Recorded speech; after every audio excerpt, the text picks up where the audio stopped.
Nyengo imene imakhala yovuta maka pakayendesedwe kaboma iyayambano kuyandikira. Nyengo imene tikuyika mbayi ndi nyengo imene aphungu a nyumba ya malamulo amakhala pansi kuzukuta komanso kupereka mfundo ndi kusanja bajeti ya momwe dziko lingayendeseredwe mu ma affairs osiyanasiyana. Apa pomwe aphungu amadekha kuona momwe zinthu zikhalire ndi momwe ndalama zifunikire m'magawo onse pa bajeti ya pachaka ya boma. Ndipo monga pa magawo amene amaona ndi kuonetsetsa kuti gawo ili la zachipatala kwapita ndalama zokwanira zimene zikachite meet mu ma sections osiyanasiyana, monga kulipira ogwira ntchito a zaumoyo, kugulira mankhwala mzipatala zosiyanasiyana za dziko lino, komanso Allowances ena amene amapezeka kamba ka ntchito zina zimene zimakhala ngati ma part time kwa anthuwa. Nkhani ina ndi monganso kuchita allocate ndalama zokwanira ku gawo lija la zamaphunziro, kuonetsetsa kunena kuti kumeneku zipangizo zamaphunziro zili zopezeka msukulu zosiyanasiyana, komanso malipiro a aphunzitsi ndi anthu ena omwe amagwira gawo limeneli alandira ndalama zawo. Ku mbali ija ya usilikali kumenekunso boma limayembekezeka kuti lionetsetse kuti lapereka ndalama zokwanira zimene zikwanise kulipira onse omwe amagwira ntchito kumeneku ku usilikali, komanso kuonetsetsa kuti zinthu zina zimene zimafunikira mu nthawi ya ntchito ya asilikali zili bwinobwino, komanso zinthu zina zimene ndi zatsopano zikuyenereka kuti zipezeke ndi kuti kumeneku kusakhale gapu iliyonse. Kuli zambiri zimene tingafotokoze zimene bajeti ya dziko ya pachaka imachitatako kuonetsetsa kuti zinthu zimenezo zili bwinobwino. Tsopano mu tsiku la lero tikamba kunena kuti dziko lino la Malawi aphungu a nyumba ya malamulo ayandikirano kuti ayambe kukambirana bajeti ya pachaka imene ikhale ikuwunikira zinthu zosiyanasiyana. Bajeti imene aphungu akhale pansi kukambirana za momwe ndalama zichitidwa allocate a budget imene ikutchedwa kuti 2026-2027 budget. So momwe tikufotokozamo tikamba kunena kuti padakali pano Amalawi ochuluka ali ndi chidwi za momwe aboma likhazikitsire ndondomeko zawo ndi momwe lisanjire bajeti. Amalawi ambiri ali ndi chidwi kudikirira kuti boma lifotokoze motani za momwe bajeti isanjiridwe ndi momwenso ingakwaniritsidwire. Tikufotokoza kunena kuti aphungu a nyumba ya malamulo padakali pano atsala pang'ono kuti apite ku mid-term budget review imene akakhala kuchita review budget ndi kupanganso construct budget imene ikhale ikutumikira Amalawi. Ndipo Amalawi ambiri maso awo alunjika kwambiri ku nduna uja wa zachuma kumene wakudikirira momwe unduna umene ungachitire handle zinthu zosiyanasiyana zimene zipezeke mu budget zimene zina mwa izo zitha kukhala zothandizira kusokoneza bajeti imeneyi. Mwachitsanzo dziko lino likuyembekezeka kuti lipeze ndalama zokwanira kuti zifikire zofunikira za aphungu a nyumba ya malamulo komanso makhansala a mawadi osiyanasiyana. Zinthu zimene tikukambazi ndi monga salale ya ma MP onse mzigawo zonse zomwe adayimira dziko lino la Malawi, komanso nkhani ya ma benefits ena amene amapezeka pa ntchito yawo. Mongokumbutsana kunena kuti padakali pano chiwerengero cha aphungu okwana 31 ndi chimene chayinjizireka kusatira kuonjezekeredwa kwa ma demarcations ena ma constituency osiyanasiyana. Chiwerengerochi chachoka pa nambala ya 193 kufika pa 229. Ngakhale kunena kuti bungwe la Malawi Electoral Commission padakali pano sililachitsebe masankho mu malo okwana 5 akamba kazifukwa zina, komabe padakali pano ndikuti chiwerengerobe chimene chilipo ndichoti aphungu amene akuyembekezeka kuti akapezeke kunyumbako ndi 229. Ndipo nyumba inso yayinjezereka ndi makhansala okwana 47 kuchokera pa 462 kufikano pa makansala 509. Ndipo padakali pano makansala amene adasimikiziridwa ndi bungwe lija la MEC ndi makansala okwana 502, ndipo makansala okwana 7 padakali pano nkhani zawo sizidachitidwe zokhuza masankho a anthu amene wakamba kazifukwa zina zimene MEC ikuyendesa. Tsono malingana ndi chiwerengero cha aphungu amene alipo padakali pano amene tikufotokoza kuti chifukwa cha kuonjezereka kwa demarcations ena aphungu achoka pa chiwerengero cha 193 kufikano pa chiwerengero cha 229. malingana ndi salale kapena kuti malipiro apanopa amene ndi osimikizika ndi boma, aphungu aliyense wa nyumba ya malamulo akuyembekezeka kumalandira 2,035,712 kwacha pa mwezi wina uliwonse. Ndipo amenewa amayenelekanso kulandira ma benefits ena amene ndi ma allowance, amene ma allowance amenewa amachedwa chauffeur allowance, imeneyi ndi ndalama yokwana 528,005 kwacha, komanso special house allowance kapena kuti allowance yokhoza nyumba imene ndi 580,800 kwacha, komanso allowance imene amapasidwa yokhoza zachitetezo imene ndi 528,005 kwacha, komanso nkhani ya ma utilities imene ili nkhani yokhuza zooneraonerazi makanema, kulipira ma DSTV, kulipira zinthu zingapo zosiyanasiyana, nkhani zogula mabando zimenezozo amawapasa allowance yokwana 414,480 kwacha. Malawance amene tikuwafotokozawa ndi malawance amene amaperekedwa every month, mwezi wina uliwonse.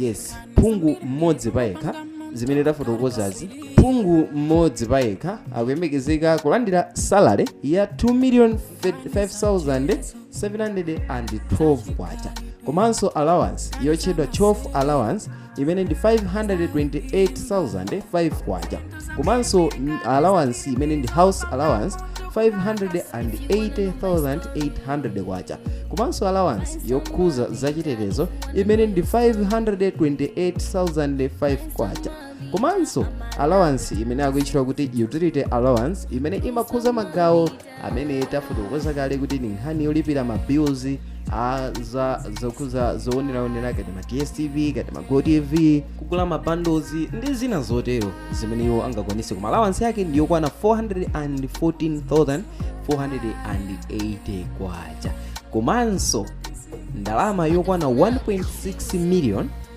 imene ndi fuel allowance pa mwezi wina uliwonse. So tafotokoza kuti aphungu akupita ku nyumba ya malamulo kumene akukakambirana budget ya dziko lino, kumeneku amakufotokoza kuti ku mid-term kumene ndi ku budget review ya dziko. So amalawi ochuluka tafotokoza kale kuti maso awo ali kuyembekeza kuona kuti boma lizichita bwanji fix zinthu zimenezi, kamba kutana kuti chiwerengero cha aphungu chakwera ndi 31, komanso makhansala amene ndi atsopano kusiyana ndi mbuyomo amene abwerano ndi 47, kuchikuza chiwerengero kumeneku kwa aphungu okwana 31, atsopano 47 ma ward councils. So nokha mwina mutha kuona mutachita simple calculation ndiye kuti mupeza kunena kuti boma likuyembekezeka kusunga ndalama yokwana 1.3 billion malawi kwacha pa mwezi wina uliwonse, imeneyo yolipira aphungu okha a nyumba ya malamulo. Ndipo pachaka ndiye kuti boma likuyembekezeka kuti lipezeke ndalama yokwana 16 billion imeneyoyo yongolipira aphungu. Ndalama zimene tazifotokozazi sitidafotokozepo za bill kapena kuti mabudget oyendesera mamidzi ayi, izi ndizongokhuza kulipirana masala izi basi. So malingana ndi zimene tafotokozazi palinso zinthu zina ma other benefits zimene zachosedwapo koma sizidachitidwe adi. Tafotokoza zimene ndizosakwanira koma ndalama zake ndi zimene tafotokozazi, zimene zikuoneseratu kuti akawonjezeranso zina zimene sitidazitchulezi ndalama yake ndi yochuluka ndithu imene anthuwa akuyeneka kuti aspenderedwe kuti pa mwezi uliwonse manidzi awo achitidwe fit. Yes, zinthu zawo zonse, malipiro, allowances, chilichonse kuti chikhale mchimake. So tikabwera ku nkhani ya makhansala pa mwezi uliwonse akuyembekezeka kumalandira 150,000 mwezi uliwonse, komanso kuwapasa 40 liters ya mafuta. Yes, imeneyo yopita kwa khansala.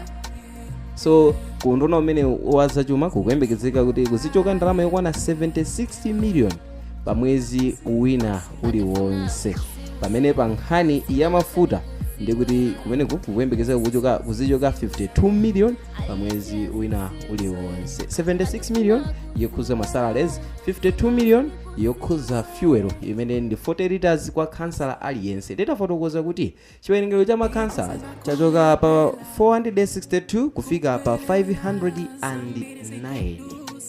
Makhansalas panopa chiwerengero chawo ndi chimenecho. So nkhani yayikulu imene amalawi ali nayo chidwi kwambiri ndi yokhuza kufuna kudziwa kuti Malawi no ichita bwanji, isata ndondomeko zotani kuti no akwanise lonjezo limene lidaperekedwa mu nthawi ya kampeni, lonjezo lija la 5 billion ku constituency ina iliyonse.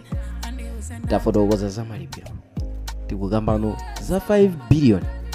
5 billion imeneyi sikukhuza malipiro a MP, sikukhuza malipiro a ward councillor aliyense, no. Iyi ndi ndalama imene ikuyembekezeka no kugwiritsidwa ntchito ngati iya chitukuko. Of course 5 billion imeneyi ndalama imene ikuyeneka kumaperekedwa pa chaka china chilichonse. Ndalama zina takamba zija ndizoyeneka kuperekedwa pa mwezi wina uliwonse. Ndipo padakali pano tingafotokoze kunena kuti kumene kuthumba la CDF kumaperekedwa ndalama yokwana 220 million.